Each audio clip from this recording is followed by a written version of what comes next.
అందరికీ నమస్కారం. ఈరోజు మన అమ్మమ్మలు, నాయనమ్మల కాలం నాటి చేసే బెండకాయ పులుసు చేసి చూపిస్తున్నాను. చూడండి.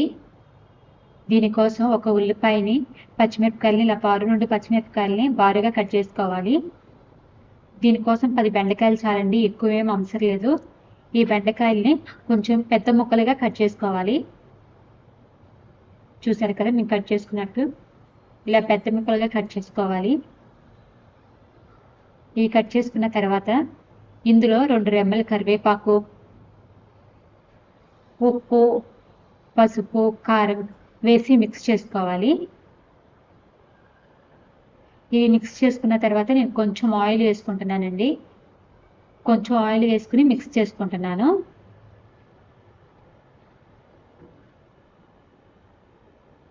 మీరు మా వీడియోస్ చూస్తున్నారు కానీ లైక్ చేయట్లేదు, సబ్స్క్రైబ్ చేసుకోవట్లేదు. ప్లీజ్ సబ్స్క్రైబ్ చేసుకోండి. ఇలా మిక్స్ చేసుకున్నాం కదా, ఇప్పుడు ఇందులోనే కొంచెం ఆయిల్ వేస్తున్నాను. చూడండి, కొంచెం ఆయిల్ వేసి మిక్స్ చేసుకుని ఇది నేను డైరెక్ట్గా పొయ్యి మీద పెట్టేసుకుంటున్నాను. స్టవ్ ఆన్ చేసుకుని ఒక 2 నిమిషాలు పచ్చివాసన పోయేంత వరకు ఫ్రై చేసుకుని ఇందులో మనము వాటర్ పోసేసుకుందాము.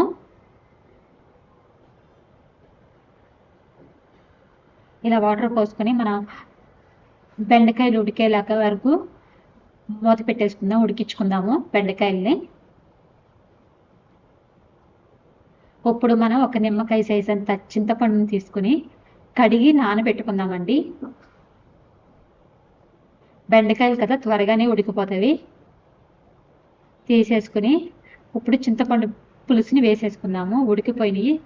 ఇప్పుడు పులుసుని వేసేసుకుందాం. ఈ కర్రీ ఎక్కువ టైం పట్టదండి, ఈజీగా అయిపోయింది. ఏ కర్రీ చేసుకోలేనప్పుడు ఇది ఈజీగా చేసేసుకోవచ్చు. చాలా బాగుంటుంది. చిన్నపిల్లలు బాగా ఇష్టంగా తింటారు. చూసారు కదా, ఉడికిపోయింది చింతపండు పులుసుతో సహా. ఇప్పుడు దీన్ని తాలింపు పెట్టుకుందాము. ఈ తాలింపు కోసం ఏమి ఎక్కువేమీ అవసరం లేదు. జీలకర్ర, వెల్లుల్లిపాయలు, ఎండుమిరపకాయ, కరివేపాకు ఈ 4 చాలు.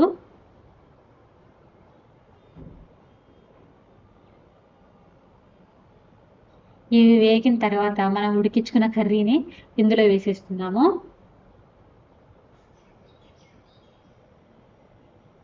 చూసారు కదా, ఇవి మంచిగా ఫ్రై అవ్వాలి.